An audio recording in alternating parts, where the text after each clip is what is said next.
Bonjour, bonjour, bandeko na ngai ya mboka Congo Kinshasa.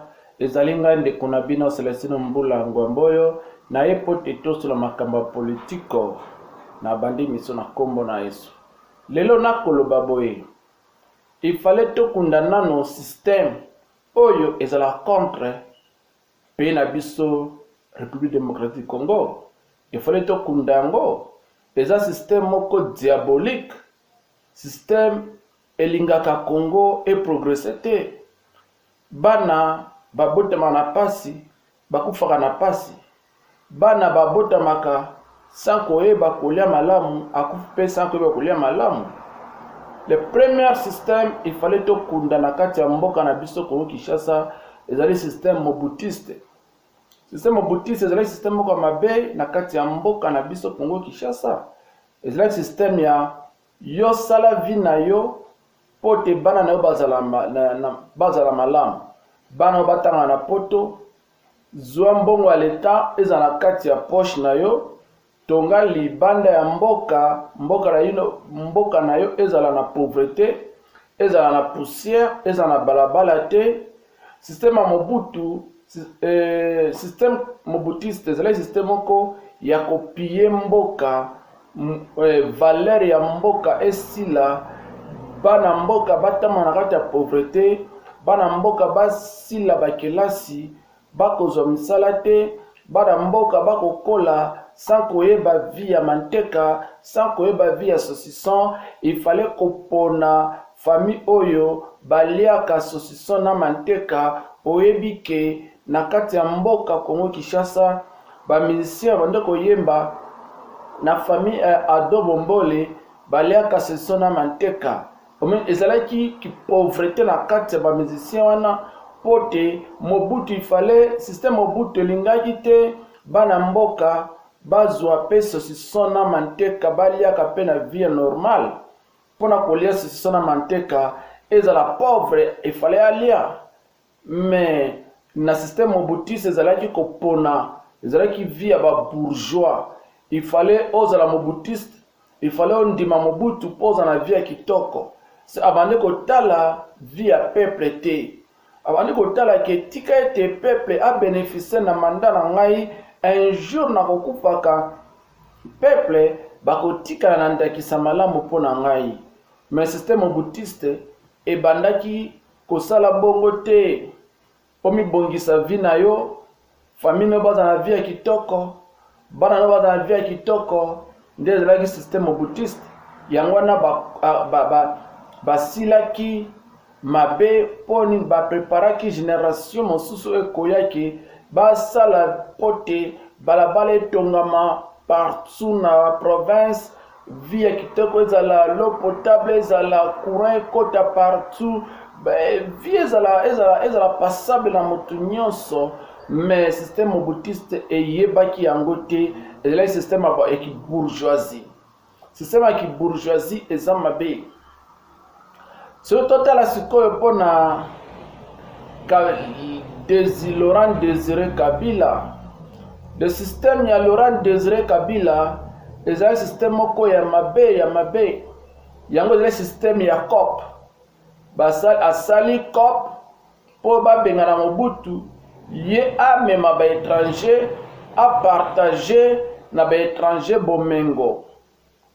Koye na ba étranger le lot perdre de millions peuple congolais bakufa pona COP ya Laurent Désiré Kabila. Tozua étranger abanda kosala na kati ya mboka na biso akoma président.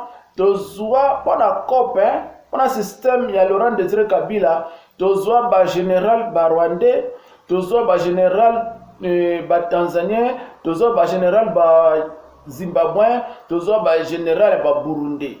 Pona COP ya Kabila koboma bana mboka pote ba général rwandais bango bazwa ebonga pona ko diriger. Système Kabila Laurent Désiré Kabila ezalaki système moko ya mabe. Yangona lelo peuple congolais ayebaka système ya bomana te. Ba même ce système wa poison to pedra ba pasa lukusa topedra bato ebele ya minene na kati ya mboka na biso pona système ya Laurent Désiré Kabila. Ezala système moko ya bamandian, système moko démoniaque ya ye amema azwa bomengo bana bakufa nzala, bana ba esprit ya baguerre. Congolais akola sans koyoka lokito ya masasi te. Congolais abanda kotambola butu mobimba akobanga eloko te. Mais depuis Laurent Désiré Kabila yaki, Congolais po atambola eza problème. Congolais po te azala libre na pays na eza problème. Eza ba massacre bolamuki na tongo otali na montre boy. Olobi AR ninya otali na montre omoni kaka ki 5h du matin toyoki mutu te la kufi. Bozomona problème ezalaki nde système Kabila, Laurent Désiré Kabila kosala COP, koya na COP na kati ya mboka na biso Congo Kinshasa emema biso ba problème. Ezalaki système moko mabe, epesa biso ba général barwandais, epesa biso ba député barwandais, epesa biso bato ya lolenge na lolenge bayo tokanisaka te un jour tokobenga ba Congolais, epesi biso Zoé Kabila comme gouverneur. Système Laurent Désiré Kabila epesi biso ba député rwandais, epesi biso ba général. So eza système moko je condamne dans toute ma vie que Laurent Désiré Kabila il a détruit le pays, a détruit un pays. Alors que je n'aime pas, moi je ne peux pas appeler Laurent Désiré Kabila comme héros, hein? Je ne peux pas. Alors que c'est la deuxième système, hein, de Laurent Désiré Kabila. Le troisième système, le taux de Kanambe. Kanambe a mis retrouvé dans le système, il y a Laurent Désiré Kabila. Il y a tuerie, il y a massacre, il y a pillage. Kanambe a continué qui porte ezalinde Laurent Désiré Kabila ayaki na bango.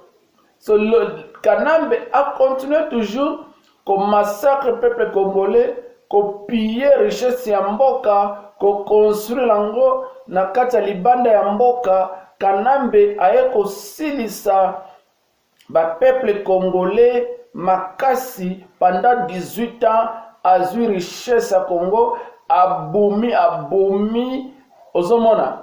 So Kanambe yende ayaki na mission oyo Laurent Désiré Kabila abandaki ko signer na bango. Sko Kanambe aye ko accomplir ango, a nommé ba général, a nommé na ba gouverneur, a kata 26, tozaki na 11 provinces. Kanambe ko kata 26 provinces pour faire diminuer force ya mboka Congo Kinshasa.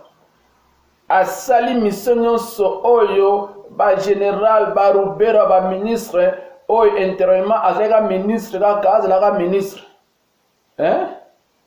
Azalaka ministre.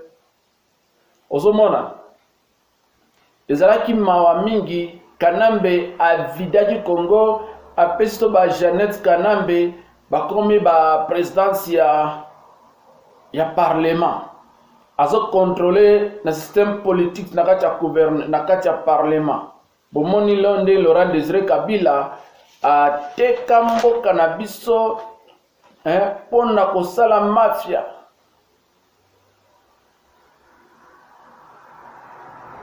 Pona kosala mafia na kati ya mboka na biso.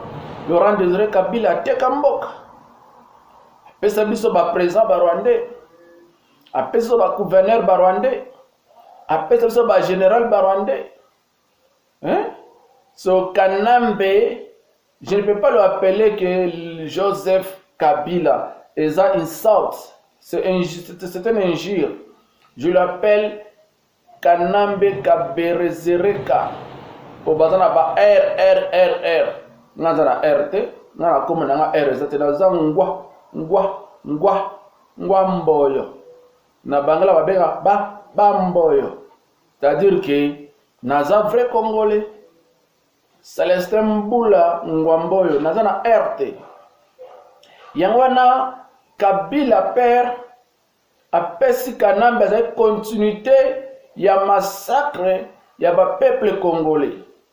Comment ko souffrir ko peuple congolais, il fallait boumaye bango système na bango zalaki, il fallait empire ima bazwa est et comme na côté na bango nde bazwa ba Tanzanie bazwa Burundi ba contrôler lac empire ima.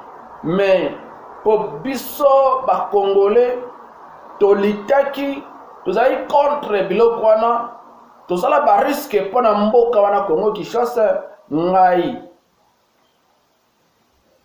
Celestino Mbula Ngwamboyo na mi sacrifiaki pona ko sauver mboka na ngai Congo Kinshasa. Nandimaki te pays na biso est ekatana ekene ngambo ya Barwande, nandimaka te. Ozomona na bundaki mingi pote minembe wana minembo ekatana te. Bapesa yango soki nani gourmet azala ndeko Ruberwa comme honorable Mwindu Zanga wande obunda. C'est-à-dire que il fallait tokunda système ya Mobutu, kokunda système ya Laurent Désiré Kabila, kokunda système ya Kanambe Kaberezereka. Eza ba système il faut tokunda na kati ya mboka Congo Kinshasa. Quatrième système, il fallait kokunda système ba multimillionnaire. Ba multimillionnaire bango il fallait kokunda système ya corruption ya kozwaka ndambo ya ba Congolais na ba Rwandais basangisi bango balabi bino il fallait bokota na kati ya mboka Congo Kinshasa bo banda kozwa ba minere bo tekela biso baboyaka kokota na kati ya porte pona kati ya porte eza cher balingi basala rebellion baya na kati ya zamba bazora minere ya pamba basacrifier peuple congolais na kokufa bana wana bakobunda bako bénéficier logo moko te bazana ndako te bazana adresse te bafanda na kati ya zamba des années bafuta bango logo moko te mais bango bakolobaki toko bundila pona bayebaka logo moko te bayeba eloko moko te yangwana na kosenga na ba peuple congolais il faut être vigilant. Les multimillionnaires bako soutenir ba rébellion ya ba Rwandais ya ba Ougandais pona ko attaquer Congo na kati ya zamba po bazwaka ba minere ya pamba sans kofutela yango. Bayaka na ba avion na kati ya est wana na kati ya Butu bayina ba hélicoptère ya MONUSCO ezui ba biloko ematisi ekei. Bomona les systèmes multimillionnaires na kati ya mboka Congo Kinshasa eza système moko ya ko enterrer yango, il fallait ko enterrer système wana eza système moko ya mabe e ko souffrir biso soki tokundi yango te. Les multimillionnaires bakoya na ba pays voisins pona ko embrouiller progrès ya bana mboka Congo Kinshasa. Les multimillionnaires baza contre ko pona progrès ya bana na biso mboka Kinshasa, baza contre balingaka te. Depuis Mobutu les multimillionnaires balingaka te, vous allez toujours la souffrance, vous allez toujours avoir problème. Congolais ba koliate, Congolais ba sepelate, Congolais la mingi na pasi, alali na pasi, abotami na pasi, akufi na pasi. Et c'est vraiment Congolais sepelaka. So il fallait que kunda ba système na lobaki système mobutiste, système ya kabiliste, système ya Kanambe na système ya multimillionnaire. il fallait bokunda ata besoin de la prière, il fallait bokunda ka ba système oyo. To comme na système osusu eza na kati ya mboka Congo Kinshasa, eza système ba chinois na ba libanais. Système ba chinois na ba libanais. Eza système moko ya munene, il fallait to kundango na kati ya mboka Congo Kinshasa. Soto kundi ba système oyo boko mona Congo na biso eko progresser.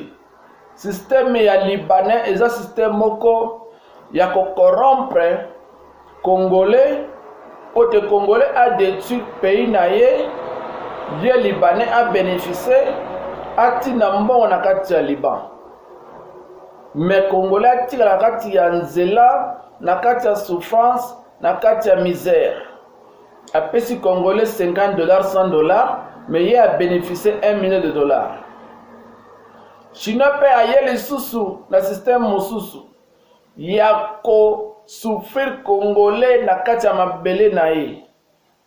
Chinois a ko souffrir congolais aye na système kaka ya ko pesa congolais $10, ye a bénéficié $1 million.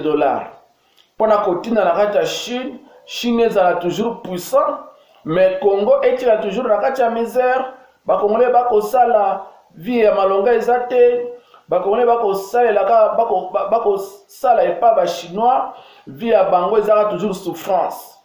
Même système, il fallait kokunda ba système na nyonso na koloba na bino, il fallait kokundango. Soki to kokunda yango te ekozala mawana kati ya mboka na biso. Eza système moko ya mabe ya ba libanais. Depuis l'époque de Mobutu, ba libanais bazala toujours. Libanais azala toujours wana azo souffrir wa peuple congolais. Yomani ba libanais ba participer na liwa ya Laurent Désiré Kabila. Ba libanais ba participer na kati ya ba corruption na kati ya mboka wa Kinshasa.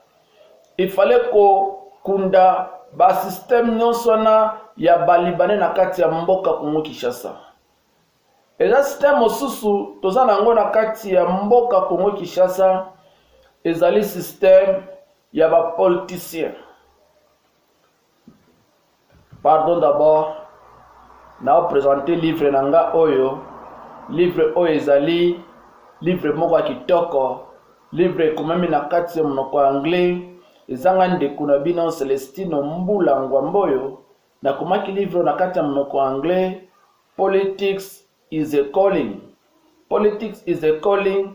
Ekoloba boye. Politique eza appel. Avant osa la politique, tana no cœur na yo, elingaka bato. Ozana vision pour la vie ya bato. Comme Emery Patrice Lumumba, Thomas Sankara, Kuman ya Ghana, papa Etienne Tshisekedi, Barane koloba toujours le peuple. La vie s'appartient du peuple. Nyonso na kosala tika ete peuple a bénéficié. Ozomona ezalaki eloko moko ya mutuya koyeba politique, kozala vision pona peuple. Ceux qui ont la vision pona peuple osala politique, pays na yo eko progresser. Vie ya bana mboka eko progresser. Vie ya bana mboka eko changer. Yango na Congo avant ça la politique, il fallait peu otanga ngo oye bango. Ko sala politique pour la ta veste, ko sala politique pour otambola da jeep, ko sala politique pour otana ba garde école. Sala politique ezana kati ya cœur na yo pour na bénéfice ya peuple. Thomas Sankara abandole ba toujours le peuple. Peuple toujours baza na vie ya kitoko, baza na vie ya malamu. Merci mingi.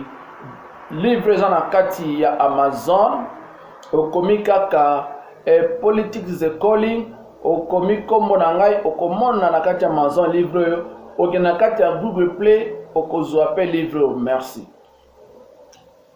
Système otoza na kati ya mboka Congo Kinshasa ezali système ya le politicien congolais. Ba politicien congolais baza na problème na kati ya mboka na biso. bapoliticien congolais bango nde faire échouer mboka na biso Congo Kinshasa. Baza corrompu, bazo corrompre bango et pas ba multimillionnaire.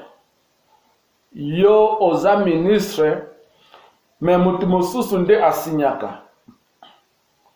C'est yo ozaka étiquette comme ministre mais mutu mosusu nde asignaka na place na yo. Omona lokola batu UDPS bako finga Kakonde pas ministre ya intérieur mais bako yeba politique te eza makambo ya muzindo po Gilbert Kakonde wana eza batu ba disciple ya papa Etienne Tshisekedi babunda na papa Etienne Tshisekedi.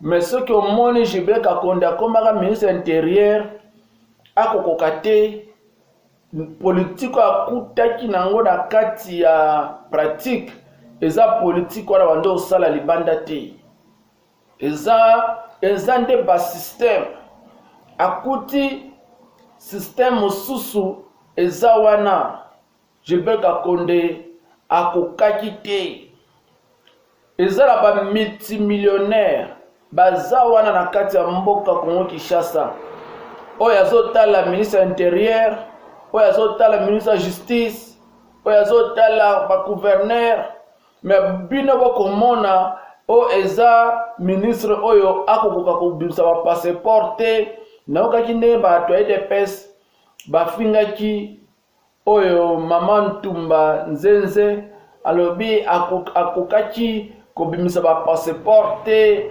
système oyo mama Nzenze Ntumba kutaki ezo faire permettre te abimisa ba passeport na moins cher eza ba millionnaire baza wana bango nde ba contrôlaka ba ministère mosusu mama ngi asala boye bango balobi te kosala boye te tokoyebisa président kolongola yo eza politique botalaka ba ministre wana te baza na volonté pour na peuple mais système oyo eza na kati na bango ezo faire ko permettre bango te bakokisa oyo peuple asenga bango pote basalela peuple bomoni système bo ba politicien congolais bazana ba multimillionnaire wana bako contrôler bango bakoyesa bango te Mobutu bayebisaka ye kotonga balabala te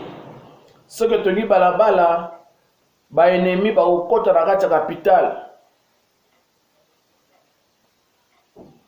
Mobutu andimaka Mobutu azalaki garant mais politiko ba jouaka ye Mobutu andimaki yango ti lelo batola baza toujours na kati ya ba pays ebele ya Afrique bango balingaka pays Afrique continent africain est développé te et progressé te bana Afrique basepela bango balingaka te bazoya na bato na bango batelemi bazo contrôler ba gouvernement ya ba pays africain bazo contrôler ngo ba politika corruption yo ministre tika ete vie na yo ezala malamu na famille na yo tika peuple ba souffrir c'est là nde système na bango soki oza contre bango bako bimiso na kati ya ministère wana omoni président oya Tanzanie Thomas Sankara bakufa lolenge nini po Thomas Sankara azalaki révolutionnaire azalaki côté ya peuple Emery Patrice Lumumba azalaki révolutionnaire azalaki côté ya peuple Kuman soki oza côté ya peuple bakobuma yo na omosusu ya Congo abandolo baki azalaki côté ya peuple Laurent Désiré Kabila mais ayaki na ba malfaiteur soki tango abimaki na kati ya aventure siko azala pour na peuple bazali contre c'est-à-dire que ba ministre nyonso wana bomonaka na bamboka Congo Kinshasa bazalaka na ba chef na bango chef na de patron na soki alobi boye nde alandi mais bino boko mona ki aza ministre mais boko yeba ete ke ye pe aza na chef na ye aza na motu na ye moko boye milliardaire moko boye nde moto akontrolaka ye o mamana o azokobisa bapasseport te nazosenga nano na balider oyo basalaka baparlement de bois et de pes il fallait to respecter nano baministre barespecte baministre na bango ya de pes eza makambo mosusu il fallait pas baloba yango publiquement faut baloba yango publiquement mpo bayebi vérité te bazoloba politique mais kende mozindo otimbola po te avant oya kofinga Gilbert Kankonde ofinga mama Nzenze Ntumba ofinga bamosusu ekozala malamu te. Il fallait to respecter ça la politique avec information, ça la politique avec boigna. Ngai naza membre ya UDPS mais na finga ka motu te na salaka analyse na ngai na sala analyse na ngai na ndenge bato nyonso basalaka te na salaka analyse na ngai na bongo na ngai mpona koedike bana ya lobby na salaka analyse mpona finga moto mpona te nazopesa ide na ngai na contribue yango na kati ya bongo ya bapeuple congolais nde leo nazosala na kofinga moto te mama Nzenze Ntumba aza mama mokolo papa Gilbert Kankonde aza papa mokolo okoyeba politique te mais ofinga publiquement eza mabe tout en respect quand même na kati ya ba leader ya parti politique nde système wana na koyeba système ba politicien bazala ba multimillionnaire bazala kawana bazo contrôler bango bakontrolaka partout nazobisa bino boyeba politique botika politique ya kofinga botika politique ya koloba mais bokende po boyeba avant chasser Satan na kati ya vie na yo il faut yeba source soko yebi source yo osimbaka kisi olingaka kisi mingi mais olingi chasser Satan est-ce que ekosalema yeba esika o problème na biso ezalaka ba système wana soki tokomi kokundola tokomi koenterre ba système nyonso wana obusomona nde Congo ekozala libre mais etant que nano tokundi ba système Mobutu te ya Laurent Désiré Kabila te ya Kaberebere Kanambe te ya ba multimillionnaire te ya ba chinois te ya ba libanais te ya ba politicien te Congo na biso to kende nulle part tozana kokoso po système wana ezo travailler oko ministre tika na zo pe mbongo natinda bana nga na poto na changer pe vie ya famille na ngai mais vie ya peuple rien yo kokanisa peuple te yo okanisaka vie na yo okanisaka vie na soki eza vie na yo eza lolenge nini ozokanisa vie ya peuple te ozomona système eza na kati ya mboka Congo Kinshasa alors que j'aime beaucoup les anciens martyrs de Burkina Faso Thomas Sankara, Isidore Thomas Sankara. Il était mort dans l'âge de 36 ans, un jeune frère. Mais leur vision, était les visions pour libérer les peuples, les donner la vie au peuple. Les peuples qui puissent vivre une vie normale, de manger très bien, bonne route, de construire, de changer, de construire le Burkina Faso. Lui d'abord était le cœur du peuple.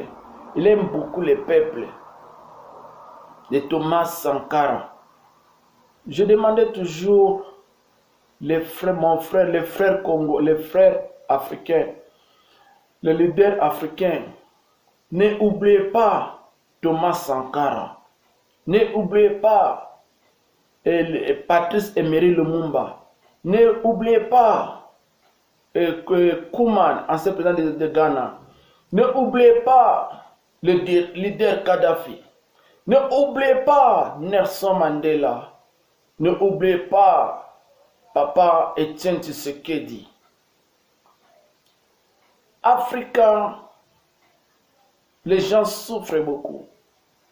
Même aujourd'hui, les Africains, même de l'âge de 50 ans, ils restent chez eux. Ils n'ont jamais commencé leur vie. Ils attendent les mamans de la paix de venir de manger. Les Africains souffrent. N'oubliez pas John Magufuli. Il était lutté pour la libération de l'Afrique. John Magufuli, il était très fier dans leur pays, que j'ai tout. Je ne peux pas voyager, aller dans d'autres pays pour chercher l'aide. J'ai tout. N'oubliez pas l'esprit de John Magufuli. Les Africains, soyez unis. Aimez-vous les uns les autres. Ne trahis pas ton frère à cause de l'argent, à cause du pouvoir, à cause de ton bien propre. Les Africains, soyez unis. Vive l'esprit de Lumumba. Vive l'esprit de Thomas Sankara. Vive l'esprit de Kadhafi. Vive l'esprit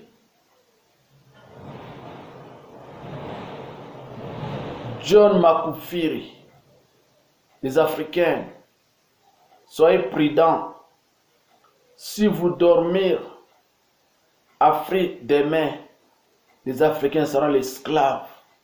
Des esclaves plus qu'aujourd'hui. Vous voyez les Chinois commencer de dominer en Afrique. Les Chinois commençaient à abuser les Africains, de leur donner les Africains travaillent chez les Chinois de 7h à 17h. Pendant un mois, les Chinois paient aux Africains $50. Qu'est-ce que l'Africain va faire avec les $50? Pour acheter seulement les condiments. C'est les Africains vivent dans les condiments. Leur vie des Africains, c'est pour vivre seulement pour les condiments. D'acheter la nourriture, c'est leur vie. Mais un jour,